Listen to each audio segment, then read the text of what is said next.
Moving on with the next update now. While Assam DGP GP Singh has appealed the Paresh Borwa-led Alpha Independent to refrain from indulging in subversive activities ahead of the Independence Day celebrations. The Assam DGP made this appeal after chairing a crucial law and order review meeting with the senior police officials at the state in Tinsukia.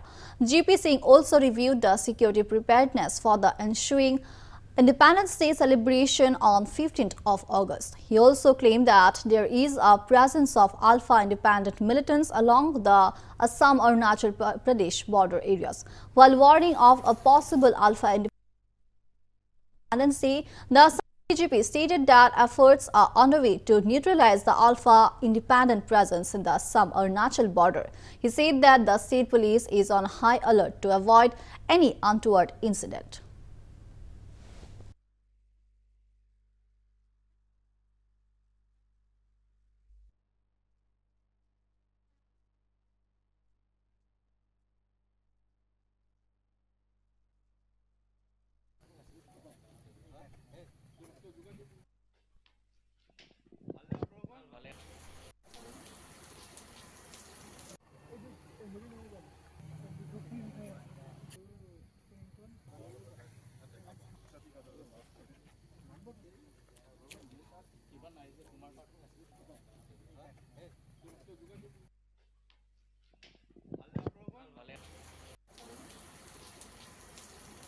কালি দেৰগাঁৱত আমাৰ Assam forest protection ফ'ৰ্চৰ passing আউটৰ পিছত মই যোৰহাটত তাৰপিছত শিৱসাগৰ আৰু চৰাইদেউ ডিষ্ট্ৰিক্টত আমাৰ যিখিনি police আৰু ইয়াত ডিপ্লয় হৈ থকা CAPF আৰু আৰ্মিৰ বিষয়া আৰু কৰ্মীসকলৰ লগত ডিছকাশ্যন কৰিছোঁ।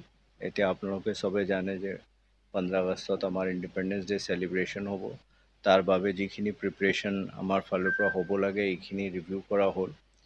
আজি সেইটো কৰিত মই ইয়াত তিনচুকীয়া আহিছোঁ। তিনচুকীয়াত আমি যিমান এজেঞ্চি আমাৰ ল এণ্ড অৰ্ডাৰ আৰু কাউণ্টাৰ ইনচাৰ্জেঞ্চি অপাৰেশ্যনত লাগি আছে, প্লাছ আমাৰ যিখিনি বিষয়াসকল আছে, OC সকল আছে, তেখেতসকলৰ লগত কথা পাতিছোঁ। তিনচুকীয়া আৰু শদিয়াৰ গোটেই অফিচাৰ্ছ আজি ইয়াত প্ৰেজেণ্ট আছিলে।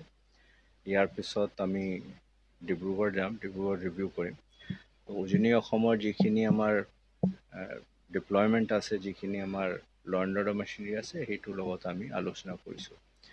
আমাৰ হাতত যিখিনি তথ্য আছে, তথ্যৰ মতে অসম অৰুণাচল সীমান্ত অঞ্চলত আলফাৰ এটা গ্ৰুপ আছে। সেই গ্ৰুপক আমি কেনেকৈ নিউট্ৰেলাইজ কৰিব পাৰোঁ আৰু এই গ্ৰুপ যিটোকে অসমত সোমাই কোনো কুঠাঘাতমূলক কাৰ্যসূচী হাতত ল'ব নোৱাৰে, তাৰ বাবে চবক সষ্টম কৰি থোৱা হৈছে। আমাৰ আৰক্ষী, CAPF, আৰ্মি আৰু যিমান আমাৰ ইণ্টেলিজেঞ্চ এজেঞ্চি আছে, দে হেভ অল বিন ব্ৰিফড। আৰু আমাৰ ফালৰ পৰা চেষ্টা সেইটো হ'ব যে ইয়াত আমাৰ অসমত কোনো কুঠাঘাতমূলক ঘটনা ঘটিত হ'ব নোৱাৰে। আগতেও মই কৈছিলোঁ যে আমাৰ অসমখন এতিয়া শান্তিৰ পথত আছে। মোৰ ফালৰ পৰা আলফাকো মই আহ্বান কৰিছোঁ যে শান্তিময় পৰিৱেশটো নষ্ট কৰিব নালাগে। যদি কাৰোবাৰ কিবা অভাৱ অভিযোগ আছে, কাৰোবাৰ কিবা ক'ব লগা আছে, গভৰ্ণমেণ্টৰ লগত আলোচনা কৰক, কথা পাতক, কিন্তু ইন'চেণ্ট মানুহৰ জীৱন লোৱাটো কাৰো কাৰণে উচিত নহয়।